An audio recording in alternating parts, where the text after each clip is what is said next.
Hello, listeners. This is Andy from the Inebri-art podcast, and happy fall. It is that time of year where we dress our kids up and send them out to get us candy. We drink pumpkin spice, and what's better in October than something a little spooky? And that's why this month's sponsor is Capers, Cape and Island Paranormal Research, and the Cape Cod Haunted History Tour. These take place down in Barnstable. You can visit haunted locations like the oldest wooden jail cell in America. You can also visit other haunted locations in the Barnstable area. This walking tour, they can take you around and show you everything spooky that goes on there. And for more information, you can go to Capers at CAIPRS.com. And we actually interviewed Derek, who runs Capers and the Haunted History Tour, on the Inebri-art podcast this month. So you can check that out as well. And so thank you to them. And make sure you find out what goes bump down in Barnstable. And thank you for listening.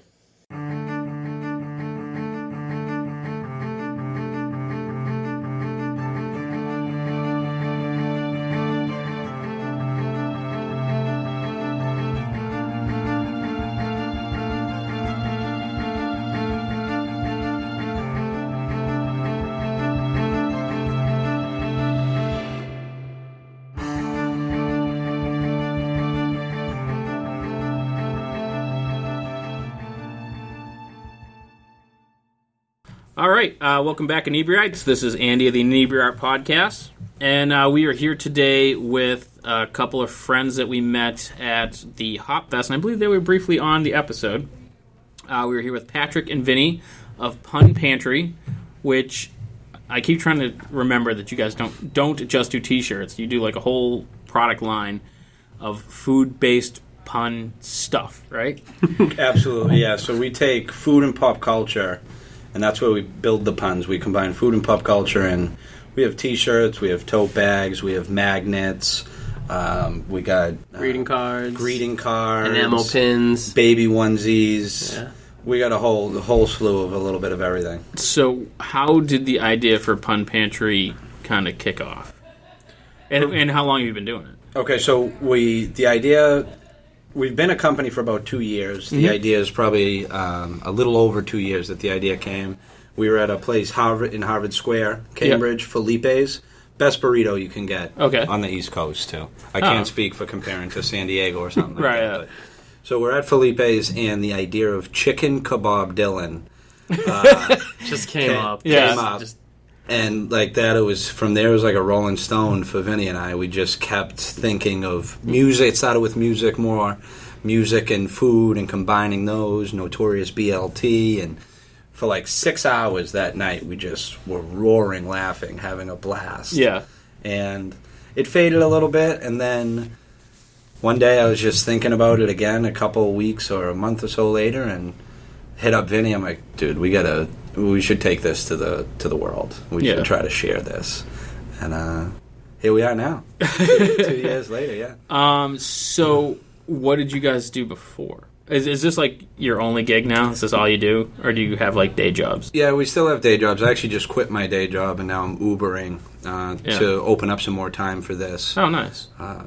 I've done a number of odd gigs. I went to Berkeley for music production. Yeah. But since then, I've done some music stuff, done some other stuff.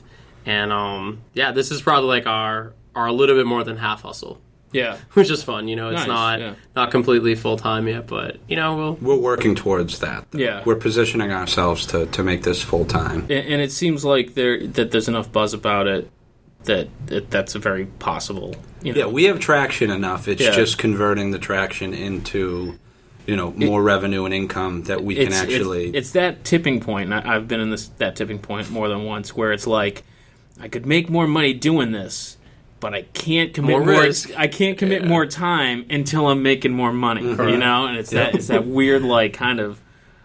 Middle area where you can see it. Yeah, you're like, I'm so close. I can just quit my job, but I can't quit my job yet. You're like, rent is due, so you can't quite quit.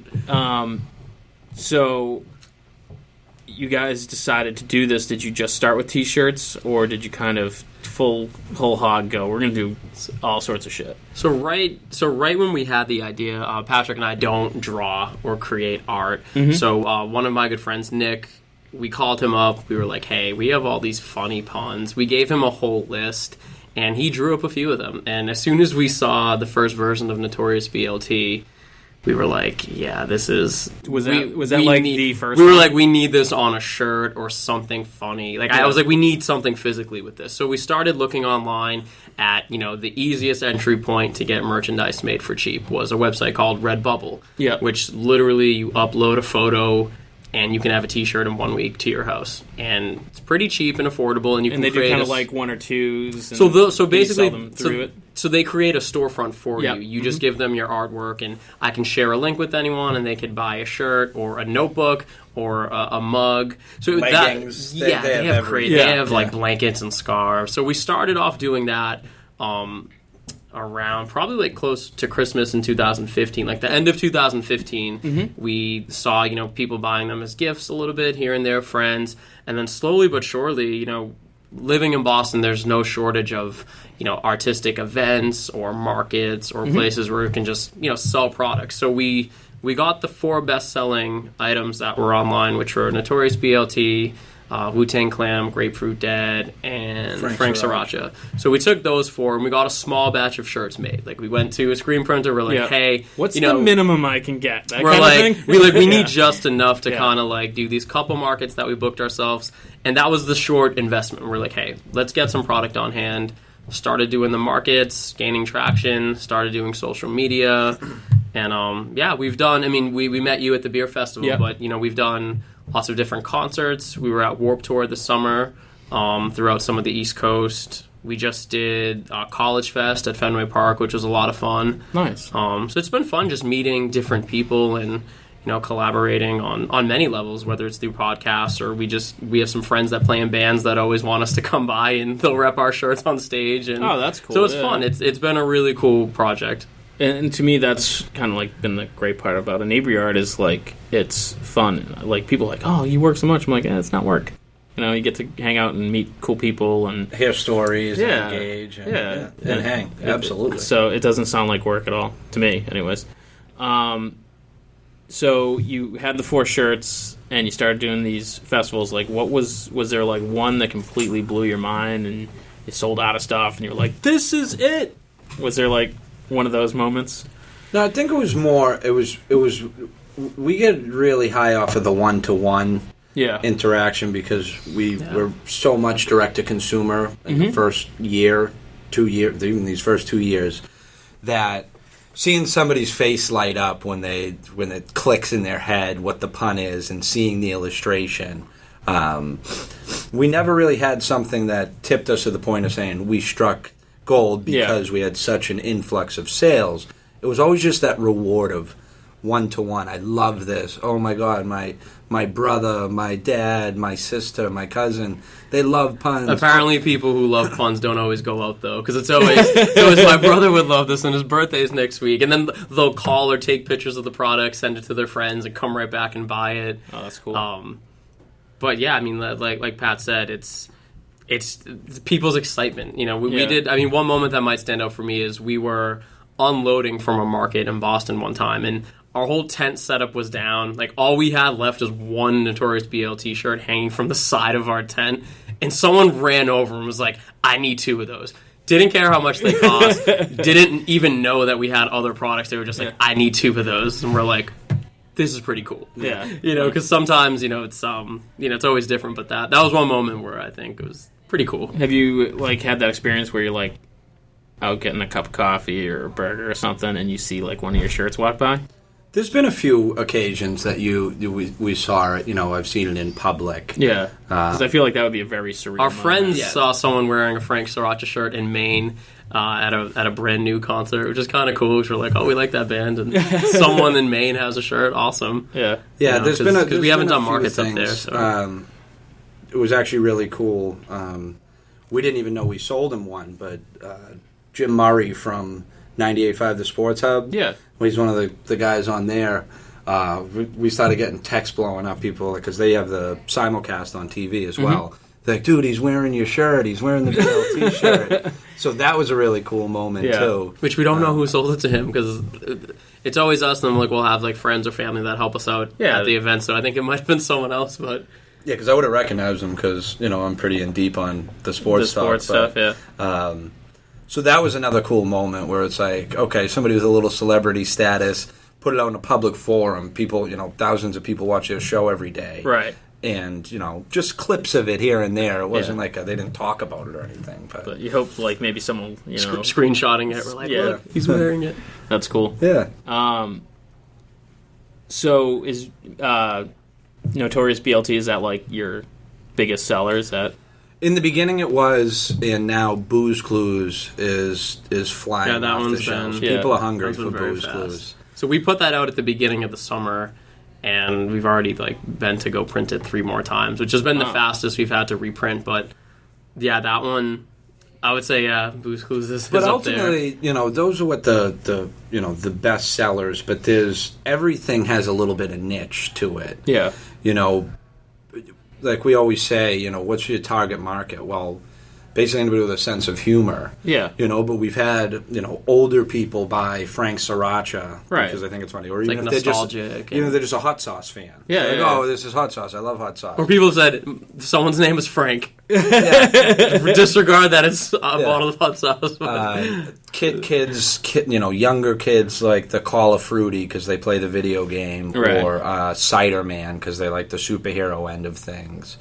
Millennials are probably the main target because right now we sort of have all nostalgic ones, a lot from the 90s. Right. And those types of things. Wu-Tang Clan and Booze Clues definitely hit home with that. Yeah, so... So, is there like a cadence? Like, do you have one that comes out every 6 months, or is it just kind of like when you get one done? Is there like a... I think the pace has been about every 3 months there's a new one. Yeah.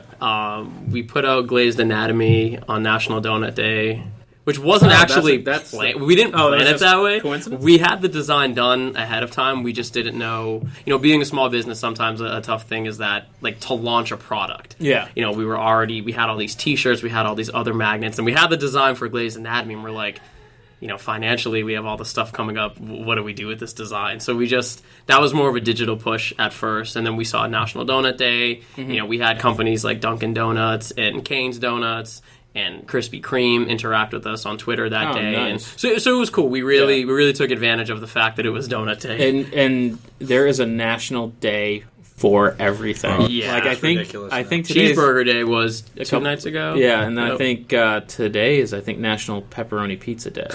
Okay. So it's like you could literally... We try to stay on top of some of them. Like whenever we see like National Bacon Day, I think we might have missed. I think it was this month.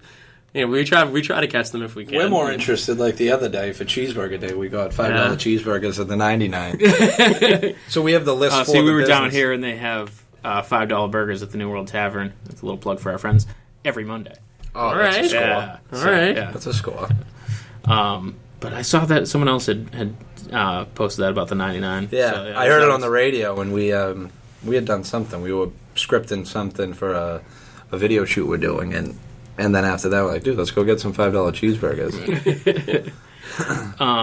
So what's kind of your long-term plan? Do you guys want to have like a brick and mortar type store somewhere? Or I mean, so 1, 3, 5, 10 year. I mean, yeah, that kind of. So we're right now we're working on a Kickstarter. Yeah, we're going to be raising some funds for the future, and some of those shorter term goals are getting into trade shows. Mm-hmm. To reach the wholesale market. Oh, sure. Direct to consumer is great. We get the reward from it. Mm-hmm. But selling, 150 shirts at an event to 150 different people is great. I'd love to have one order of 1,000 shirts. Right. And you can't cold call those people, so we're getting into wholesale now. We have about a half dozen wholesale accounts, and those, once you turn one, they start turning. Mm-hmm. We're working with... we're working on a cookbook is another plan for next year. Oh, really? With punny recipes. Yeah, we did. So what we do is we curate from people across the globe, recipe creators online, food lovers, food bloggers. Instagram and Twitter, just looking up who's making cool recipes and reaching out to them. And then we present them with an idea. They create a recipe, and then we more or less work with them to modify the language in the recipe so it's a little more lighthearted and fun. Right. We did... Fleetwood mac and cheese. Oh, you guys have been posting about that. Yeah. I saw that there was that, and then there was something else like Mercedes buns. Mercedes buns, and then there was Fresh Prince of Eclair. That's the one I saw. Fresh Prince of Eclair. Yeah, that was a big hit. And it's funny because when we started the idea of the recipes, what happened is we had so many punny titles, and we couldn't put them into art and products fast enough. And one of our friends helped us out with the Booze Clues drink recipe. This is before we even had the design made. And basically that led to, hey, why don't we do this for food? So we started doing them ourselves, which we realized our first market, we were handing out food. This food's always been involved. Yeah. So our first market was at Urban Outfitters. Okay, yeah. And we handed out Urban Outfritters. Oh, okay. Yeah, my girlfriend has a phenomenal recipe for like these quinoa sweet potato fritters. So we had Urban Outfitters. We did those. We did rolling scones. We were handing out rolling scones. Painted blackberry rolling scones. So we were handing out recipe cards. Sample the food. Oh, you selling the food? No, sample it. We're just here to give you the funny recipe. When it came to like more in-depth recipes, we just realized we weren't the people for it. Yeah. But every day in the Instagram feed and on Twitter, we're surrounded by food lovers and chefs and people who are at restaurants, and just started reaching out to them. Hey, this is what we're doing. We'd love for you to do something on our site. We'll throw you a T-shirt or something cool. And we've been doing it for probably since the beginning of the summer until now, just reaching out to people all over the place on Skype. The internet's great like that. We'll do stuff with it's amazing people. to connect. So a cookbook is definitely in the short-term plans of next year. Past that, brick and mortar, not really. I mean, we have real long-term goal of opening up a cafe, restaurant style type of thing. That is 5+, probably closer to 10 years. Yeah, that if the that Pun ever Pantry happened. restaurant The Pun Pantry with restaurant. all the cool punny dishes. But way in the future. Right, It's crossed our minds. But yeah, those are the shorter term, big plans. Cookbook, get this Kickstarter off, trying to make more wholesale happen. Yeah. Trying to just, feed the world's funny bone, trying to reach more people. So is the Kickstarter up now? It's not up now. Okay. We're shooting it actually in the coming weeks. Oh, so is that the video that you were talking about working on? Yeah, okay. Right, correct. Mm-hmm. We're scripting it, we're shooting. We actually have our first shoot Monday. So that's going to be a plan. We'll have to reach out to you guys to plug it when. Oh, when yeah, we do absolutely. release. Yeah. And what kind of incentives are you looking to put out there? I'm assuming supporters look at shirts and whatnot. So are there any crazy high tier ones we'll come to your house and cook you dinner? There's one particular high tier one. Yeah, there's going to be a high tier one where I will tattoo your name on my rump roast. if you For how much? Yeah, well, we haven't figured that out. I think people are going to make a Kickstarter to get that Kickstarter package, whatever the cost ends up being. But prizes will be anything from stickers and pins and T-shirts that everything you're already seeing. Mm-hmm. We are going to be teaming up with different people in our area for exclusive designs. Yeah. That are only available through the Kickstarter. Oh, that's cool. Definitely some food ones that we've thought about. We haven't thought of every logistic of it, but like you mentioned, the food, meeting up with people for food or having a pizza party for you and 5 of your friends. Those are definitely on the list. Yeah. So. Do you guys have any real, I don't want to say real fans, but avid fans, collectors that will get one of every shirt? Do you see the same? There's been people at markets that, especially at the Cambridge ones, we see that people will repeat. But even there was somebody at the Plymouth at the Hop Fest. Yeah, there was a woman that just was obsessed. She was like, "Oh, I need that. Okay, that one, I'll wear that one." She's like, "Which one do you want to wear?" To her husband. He's like, "I'm not gonna." He's like, "It's funny, I'm not gonna wear it." And she's like, "Yeah, you will, or I'll wear it. I don't know. Get me one of those." "Oh my God, you have magnets too? Oh, Frying Nemo, that's hilarious. I want that." Yeah. So there's these small certain people that just overindulge in all of it. The I need it people. I need it people. They're great. Oh yeah, the range is everywhere. Yeah. It's from people who just get I need everything here to that shirt's pretty cool, and then you're like, all right, I guess they're not going to buy something, and then they come back and they're like, I need it. So you're like, okay. And the cool thing is you guys kind of have that ability to fit into you did Warped Tour and you did the Beer Fest and you did something in Cambridge. You guys would probably kill it like Comic-Cons. We missed the one this year. We missed the big Boston one. Yeah. But I mean, there's tons of T-shirt dealers, and I feel like it's right in that zone where everyone would. Absolutely. Yeah. And we love to put people that are doing what we're doing in other cities. That's a big part of like our plan for the future is to have someone in Austin, Texas, in Portland, in brand Seattle, ambassador, that are taking the events and doing them in other places. It's very bare bones right now. It's us at the markets, doing it all, but we'd love to in the future spread it faster and bigger. Yeah. And those, when you have that opportunity to like shake the person's hand, I think that's like where you really create the fan. Correct. Anyone can go on and find a T-shirt online, but it's when you connect with that person, and because the events are always like the banter. Like if someone comes up to the table and they're like, "Haha, Wu-Tang Clan," one of us within 1 second will say, "Ain't nothing to shuck with." Like we always have the banter for every Clams single... rule everything around me. Yeah. Referencing their lyrics. Which, of course, you're not going to get that online. Right. Yeah. When you go to the Etsy shop, you're not going to get us chiming at you for 20 seconds and being annoying. Yeah. Cook me the way you cook tonight. Yeah. How to shirt around. Fry me to the moon. So you said you have a girlfriend. Does like your significant others get like seriously tonight is a no pun night? Oh just yeah, absolutely. It the fuck off. She's so tired of it. Yeah. No, she loves it, but stop. Yeah, just stop. It's Valentine's Day. No puns. When we're together, sometimes even when we're just out with friends or something, it's just like it's hard to turn it off just because it's just I would imagine. It's just in our blood now. It's like anything we do, it's like that could be a pun. Yeah, or anywhere you go, just be like, oh, that's a good name. Yeah. Yeah. How would I make that a pun? Yeah, absolutely. The brain never shuts off, but she wants to put my lights out. And when this first started, anyone that we just told a couple of them to, like before we even had the products, when we told them a couple of the puns, they would text us or call us days later and be like, I have one. So I'm curious, have you guys thought of... have you thought of any? Honestly, I haven't, but I'm sure now that like you've kind of implanted the seed, now I'll be at work one day be like, ooh, yeah. Yeah, it happens even at markets. People are like, oh my God, I love this. Let me give one to you. And they'll sit there trying to rack their brain for it. People they see it and they want to be a part of it. They want to create it too. Hulk Hoagie, I think, is the best. Hulk Hoagie, that's good. That someone's brought to the table where we're like, that's actually really good. Because sometimes we're like, solid, pretty good. Yeah, you have to be like, that one. Yeah, we were like, no, that's... I love that. Yeah, that Hulk is Hogan awesome. Is there one that you hear like all the time? Like, I think the obvious like Red Hot Chili Peppers. Yeah, a lot of people want to give us those fish, Red Hot Chili Peppers, the ones that are already food existing, the low hanging fruit for most people. But no, there's usually some pretty good ones, but nothing that's reoccurring. Yeah. So have you taken any of those suggestions and made them into products yet?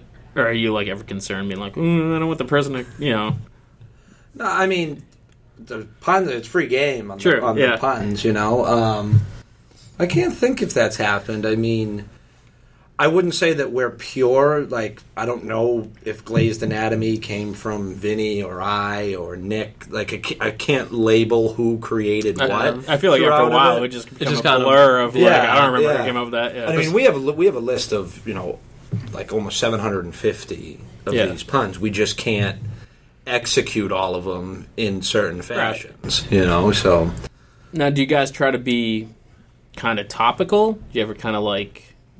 So, I know why it's on my mind, but do you ever, like, during the election, try to make an election pun? Yeah, or, so the challenge of that is more, logistics and ergonomics of it, and the position we are as a business right now. We'd love to be able to hop on a wave, get the design cut, get it on product, and push it and ride a wave of something like the election. Yeah. It's just not, we don't have the bankroll to be able to turn something that fast. Quickly, yeah. But yeah, through the election even, when it was still the big three, we were going to do Ronald McDonald Trump, we were going to do Bernie Colonel Sanders, and we were going to have Hillary Clinton. Hillary's, and she was going to be like Wendy.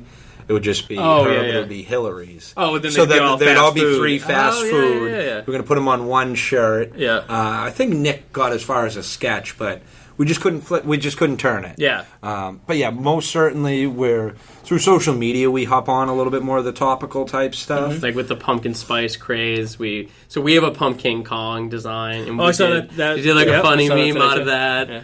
I'm trying to think of another one we might have caught recently. There was like a Vladimir Putin thing recently when he was on vacation. And we so we had something with White Russian. The feeling when you drink a White Russian or something like that. Him on a horse, yeah, or in a boat or something. I don't know. He's on a raft. Yeah. But so some topical stuff. But it's hard to be able to turn that into convertible product that we can actually you almost need a staff. Yeah, to staff. To be like, go do this while I'm doing my normal things. Correct, exactly. Yeah. But I mean, that's a dream, isn't it? Mm-hmm. That's what we're all after. Yeah. So, are you guys originally from Boston? Did you grow up in Boston, or? Vinny grew up right in Boston. Yeah, right in East Boston, so like a little bit outside the city, right near the airport. And I grew up in Saugus, just north of the city. Mm-hmm. But being that close, we basically it's grew Boston up in the city. to everyone who's a people little who bit live in outside. Boston. Right, Are like, correct. you're not in Boston. Yeah. So how did you guys We were both in bands in our local scene. The North Shore, like Boston upwards, just has like a pretty good. Well, when we were growing up, had a really good music scene. There were always local shows in Salem, Revere, Saugus, Gloucester. Our bands used to play a lot, and we weren't in the same bands, but always played shows together. We toured a lot together growing up. Right after college, Pat and I, after our bands weren't exactly working out, we were still friends. We actually went to Salem State together for I think one semester. Our years overlapped. Yeah. And we're just always great friends, and we have like a really cool clique of people that were in the band world with us, and we stayed friendly with. So when this initially started, it was food and music. Yeah. Because like to us, it was like, oh, we're all music people. This is cool, and everybody likes to. And then our designer brought to the table Lamb Shank Redemption. Like that was the light bulb of movies. Yeah. TV shows. Yeah. And it just like took us on a different tangent, which is in the beginning days, like those were really exciting moments where it was like, oh my gosh, blank canvas. Yeah. I mean, and now that we've like obviously developed a little more, and there's still a lot more to do, it's exciting. Do you ever get to the point where it's like, say you put out Notorious BLT, and then you have another BLT idea? I can't speak. Do you ever like worry about kind of being like, I know it's a really good one, but I don't want to do another of the same. I think it happens with bread a lot. Yeah, where we've thought of the walking bread Zeppelin. We have radio bread, so sometimes when we think of them, we're like, another bread one. We do have a bunch of cheese ones, like Taylor Swiss, Brie Willie. But we don't. I feel like different types of cheese is okay, right. but just use the word bread over and over again. Yeah, bread Zeppelin. Yeah. I mean, but I still think an image of the Zeppelin as a piece of bread instead of just the hydrogen filled like the crash. Yeah, like imagine just a piece of bread crashing into the earth. But no, I mean, we don't get too hung up on it. I mean, it's about, we try to stay pure to food and pop culture. Yeah. But they're sort of both infinite, and that's where we think we have like a lot of room to always grow. There's always going to be a new movie. There's going to be some new celebrity. There's going to be a new sports team or sports person or headline in the news, politician. Pop culture's never dying. Food sort of is finite with but I feel like you tend to get new food. You tend to get those fads though, like cilantro, which you never heard of, and then it was everywhere. Yeah, or like kale, quinoa. Yeah. So, Quinoa Reeves. That was a new one I just saw. Quinoa Reeves. So you literally can't shout it out. Yeah, no, I can't shout it out. Like the beginning days were bad. It was like sending 15 to each other at once. It would just be like so many at once. It reminds me of that kind. Like me and friends will you'll say something weird in a conversation, and someone will be like, "Oh, that's a band name." Oh yeah, that kind of thing. So that's exactly what it reminds me of. Yeah. Yeah, back in the day, it was funny. You'd be like, dude, I just took the best shower. Listen to what I got. And you'd like have like 20 just because you were in the zone. It's the shower. Yeah, well, I always get the best ideas in the shower. Yeah. People make fun of me. It's like I feel in the like bathroom, one way or the other. In the bathroom, but one I just way feel or like the the other. shower. I'm like not thinking about anything, so your brain kind of just goes to where it ever wants to. If you sit down to like, all right, I'm going to create puns, it won't happen. No, you just kind of have to be doing something else, or see something that like spawns the idea. You know, it's so it's always different where the puns come from. Like, there's no, I don't know. Yeah, back in the day, though, I'll admit, there was like Google searches of like alphabetical foods.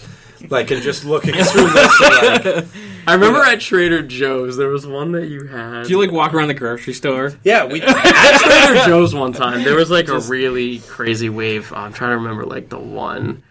It had corn to run or something. Oh, corn identity? Oh, that one at Trader Joe's, I remember, like, not being able to sit still. Like, I was just cracking up. Yeah, so it's a blast. Yeah. We have tons of fun. Nice. It very much, in feel and kind of in product-wise, reminds me a lot of Johnny Cupcakes. Is that, like, kind of an inspiration to you guys? Are you familiar with them? Or like? So, yeah, Johnny's super cool. Yeah. Do you know how he got his start? I saw him speak at Mass Art. Oh, yes. Really? Did he start with, he was in on Broken Wings? I knew he was in a band. I knew he worked. He was in this metalcore band. Yeah, and I knew he worked at Newbury. I do my crosswords in pen. And so he started making the T-shirts. They nicknamed them, and then they were touring. They were the national act in the metalcore scene. And he started selling them out of his trunk. Out of his trunk. Yeah. This was pre-MySpace, pre-internet.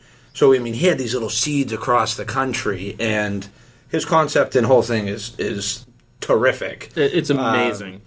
He definitely wasn't. He definitely was an inspiration for us. Yeah. We almost now look at him like in the competition realm. Oh, yeah. Sort of, doing this.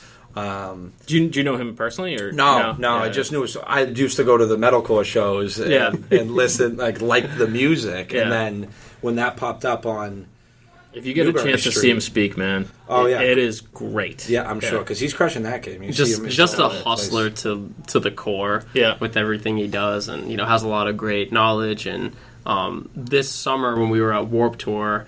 Like one of his like staff members, they were like doing markets as well. They had like setups and they like street made FaceTime and met new people. And I was in Martha's Vineyard for a couple days this summer and checked out the shop down there. And it's really cool to see, something that's it's unique. Yeah. And it's doing so well. And I think that that's what's inspirational to us is that, and it's just, hey, this is something goofy and crazy. Yeah. And there's stores for it. And there's people. And there's, and people line up for it. And I love those collabs they do with the movies. And I think my favorite one was the breakfast shirt that you could only get during breakfast hours. There's a Simpsons. And there's... So he does a lot of really cool stuff. So he does awesome marketing. Yeah. That I don't know if we'd ever take on, but... exclusive runs, short limited runs, and that way he's totally crushing the game on making it a hot item. Yeah, you can only get this because there's only 100 printed. The limited runs, the limited run, the numbered T-shirts, really awesome in the T-shirts. But yeah, he's awesome. We don't know him personally. He's definitely an inspiration as a human. I think any entrepreneur in general should hear him speak. Look up one of his speeches on YouTube. It's amazing because he did it. He kind of did it his way, in a very innovative way. He just kind of very well respected. I mean, it's a phenomenal business, and from our area, which is even more exciting. From closer to you, right? He's Hull, Hull, Weymouth area. Yeah.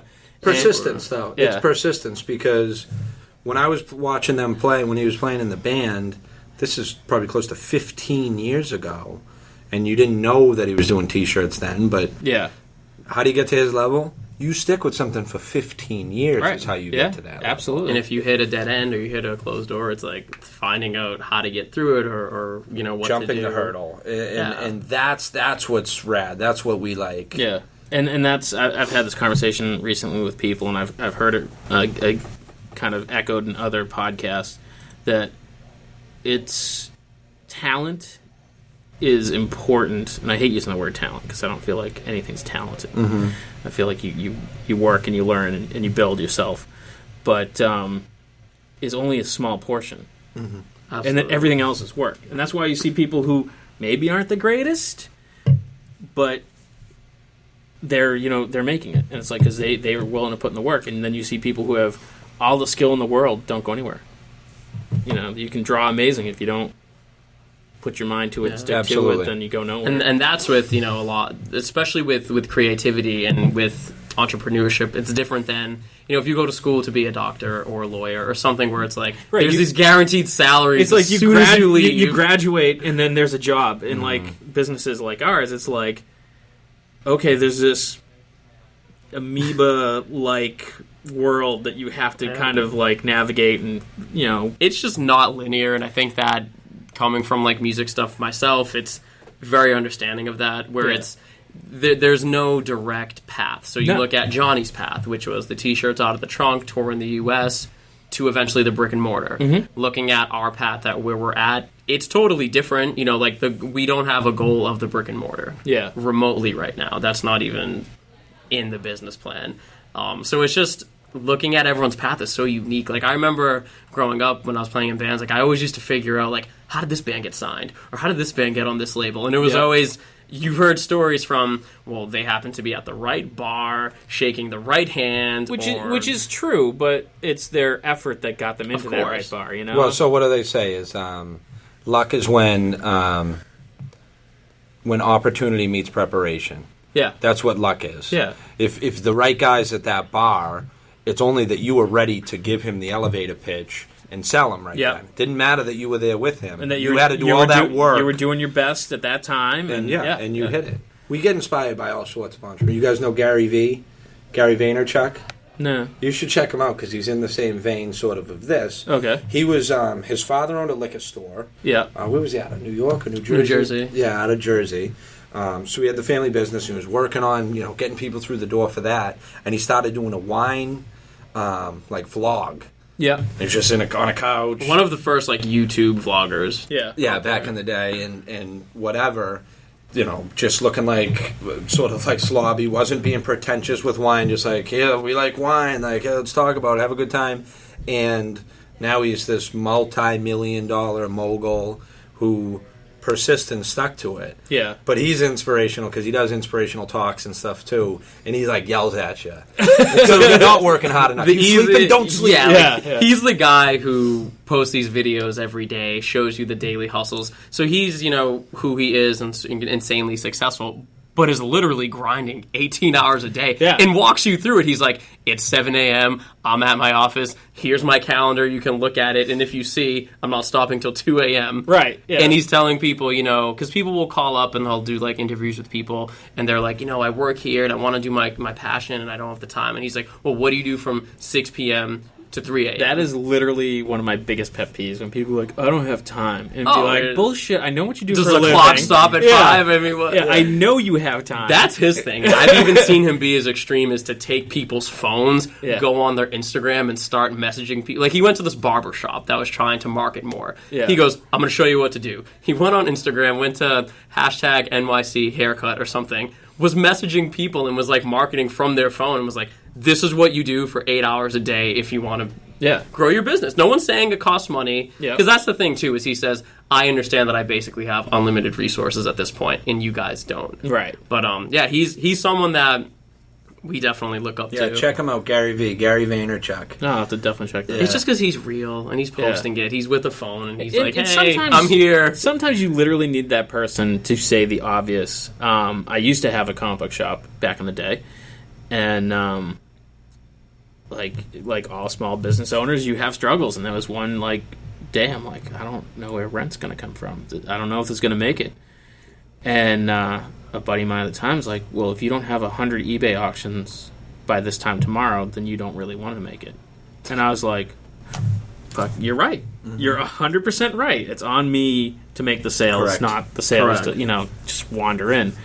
And I feel like too many people open businesses and just kind of be like, well, the door's open. I don't know why people aren't here. Yeah, they think it works. Yeah. No. So it's and Tatum, who owns the beer cellar here, we've had talks all the time. She's like, people always come in and be like, oh, it's great, you make your own hours and you write your own paycheck. She's like, I make my own hours, all of them. Yeah. What is the line you said even earlier? If you don't want to work 40 hours, you got to work 80. Yeah. That's like so the clock true. doesn't end at 5. Yeah. Whatever we're doing as side hustles, it's like sometimes we're on the phone at midnight. There's no. Which is why if you don't have the passion, it doesn't work. Correct. We don't count hours, and we don't. You can't do that kind of hours and not love it. And that's what it is for us too, because people will ask us, well, why do you stick with it, or how come it's going, T-shirts and this and that. And Vinny and I realized early on at those first markets, or even just when we were crowdsourcing the idea and talking to people about it, was we're not selling T-shirts or tote bags or trying to share recipes. Well, we're doing all that. Yeah. But there's a bigger meaning behind it, where I think we actually is where the passion's driven from, is sharing the smiles and laughs. Yep. Feeding the world's funny bone. We're trying to entertain people, lighten up, have a good time, and that's where we just continue the drive, because somebody finds our shirt funny, like, I want that, they're wearing it. We know that when they go to that party Friday night, somebody else is getting the laugh. Like, oh my God, look at that shirt! That's great. Yeah. And that's what we're about. That's what our mission statement is. That is feeding the world's funny bone. Nice. It's not to sell merchandise. That's great.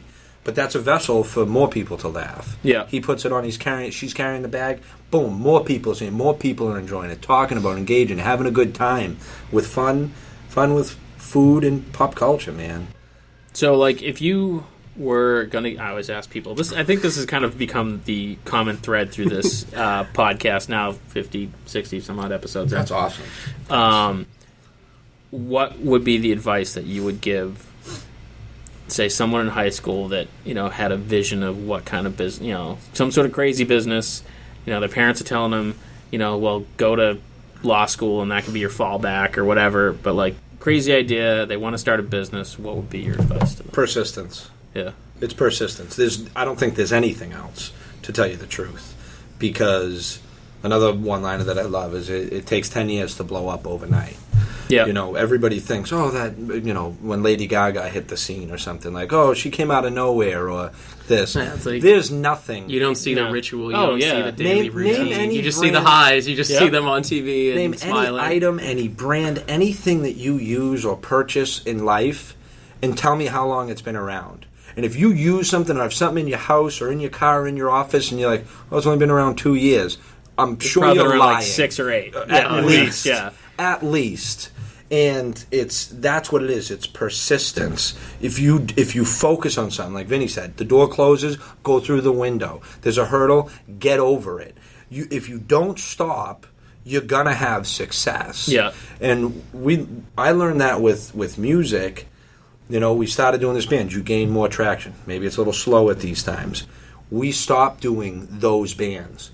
The Friends band that didn't stop, that kept with we're doing this, and this is our sound, and this is what we're creating. They evolved. They changed. They kept growing. Yeah. Onto European tours, Japanese, Australian tours, nice. Across the country dozens of times.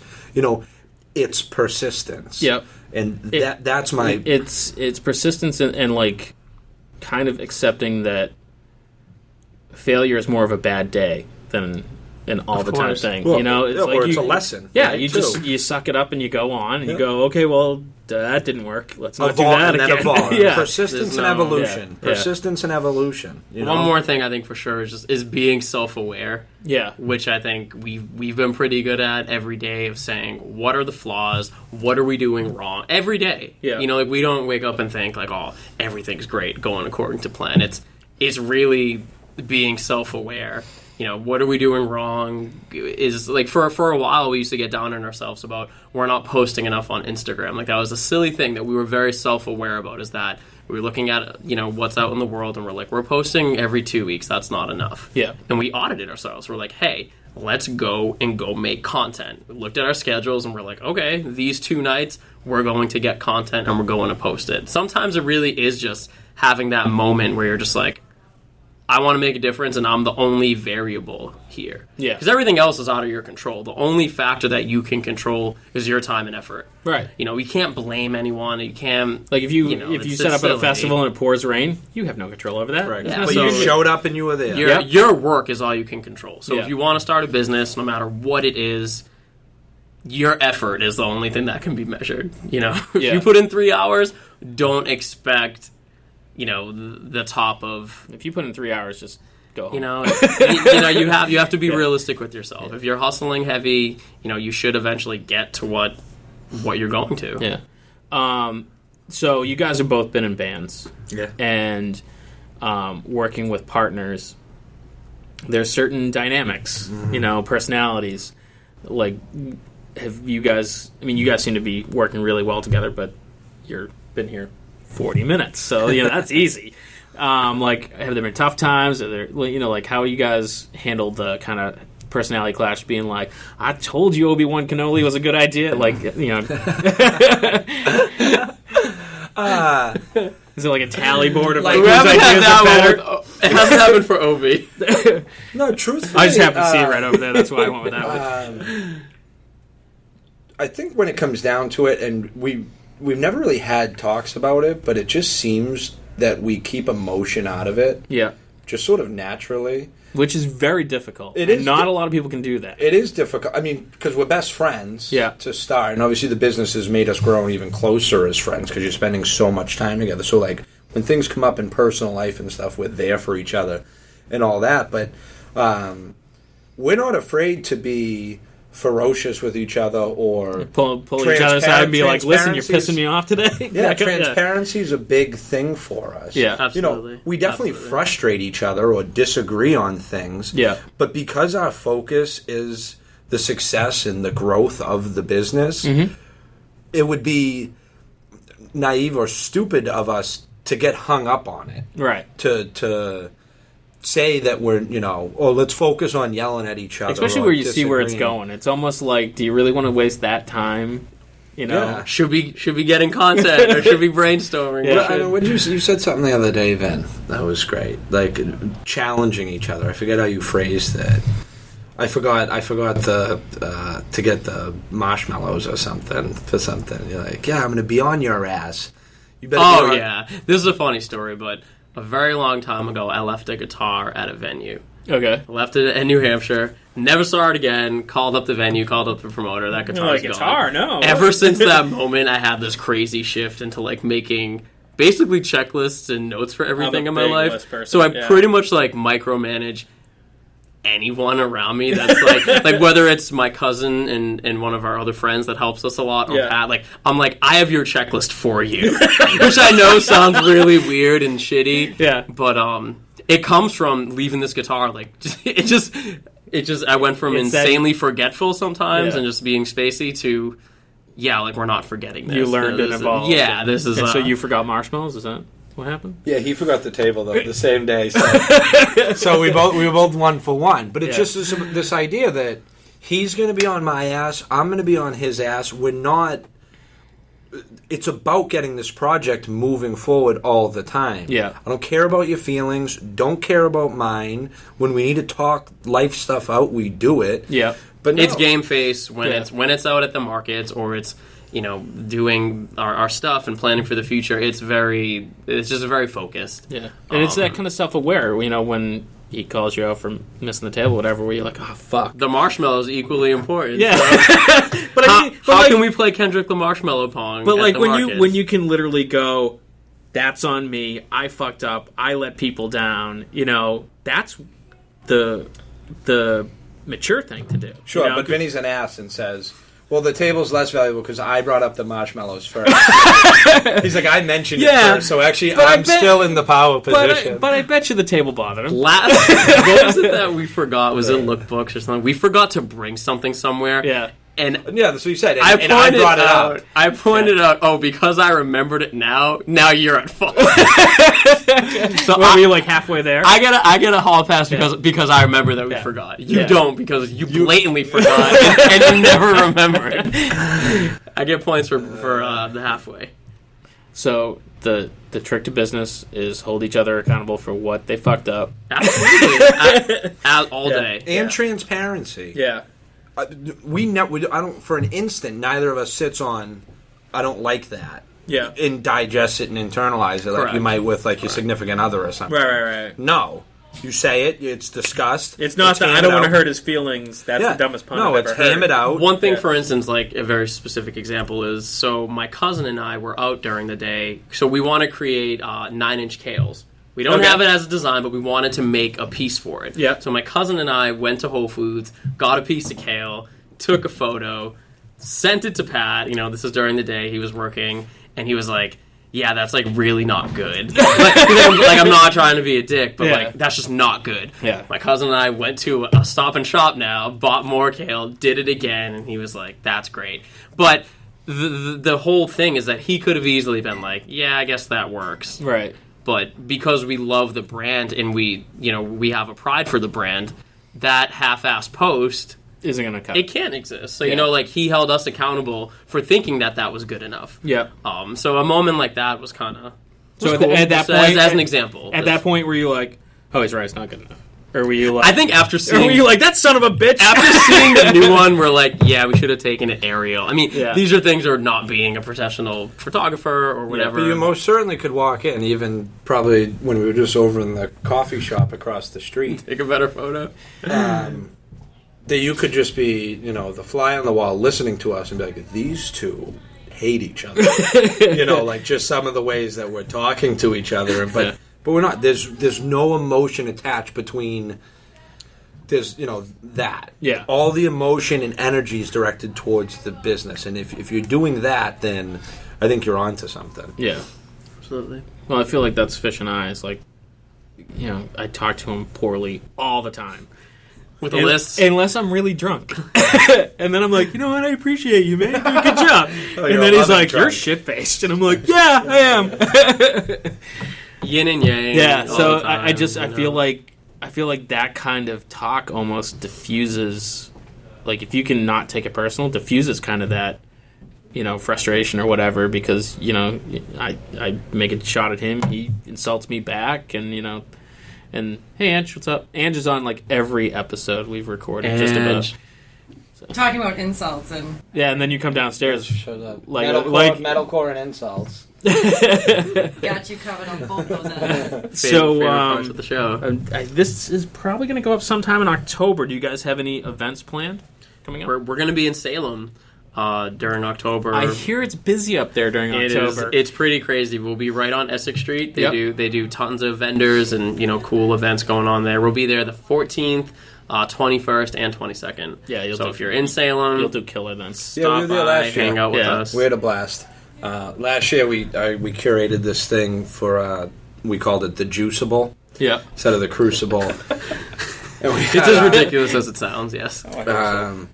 And I just had these 3 sticks in like a tripod with twine tied up, and then we hung with like noose rope, an orange, a banana, an apple, carrots, an apple, and that was the Juiceable. The grapes. We're not sure what we're going this year. One idea we have is Bride of Chuck E. Cheese. Okay. And we're gonna have like the Chucky doll or something in a pizza with the rat, with the Chuck E. Cheese rat. Yeah.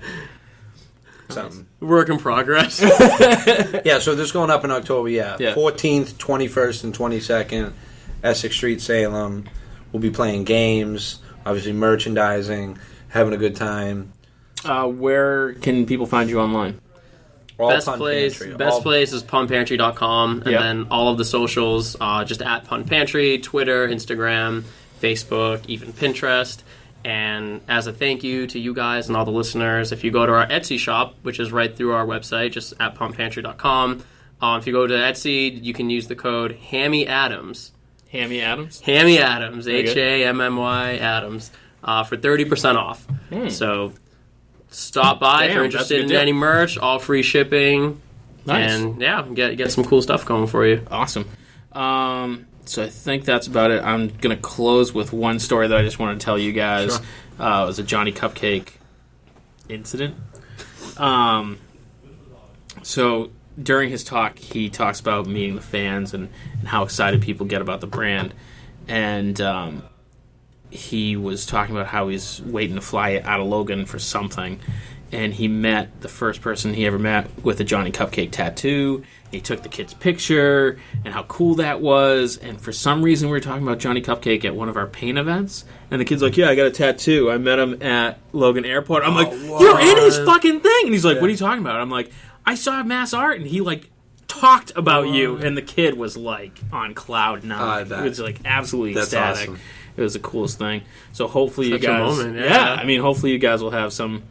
if someone had a Notorious BLT tattoo, or just like even the what logo, if they had that like would be insane? Wouldn't it be weird if they had like I don't want to say the slowest seller, like just something, super some random where you're like, oh yeah, that's ours. Some woman with like 50 Shades of Grape as a tramp stamp. Tramp stamp. That would be awesome. I might have to take her out on the town. Because she seems frisky. Nice. So thank you guys for coming down and talking to us. Thank you for having us. This was a blast. Yeah, we'll let you know when this goes up. And for our listeners, they can follow us on at Inebri-art on Twitter. They can find us on Facebook. Make sure you like us on Facebook because every 100 likes we give away a prize package. We may or may not have already given away our 1,000th like package, which is growing out of control right now, with all sorts of cool swag.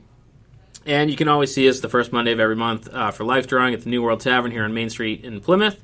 And you can email us at inebriart@yahoo.com and tell us what you didn't like. And, I'm assuming those will be the first emails we get. So. or pun suggestions. Or pun suggestions, yeah. We'll forward them along. Yeah, that'd be great. Our way. Yeah. So thanks again, guys. Thank you very much. Thank you.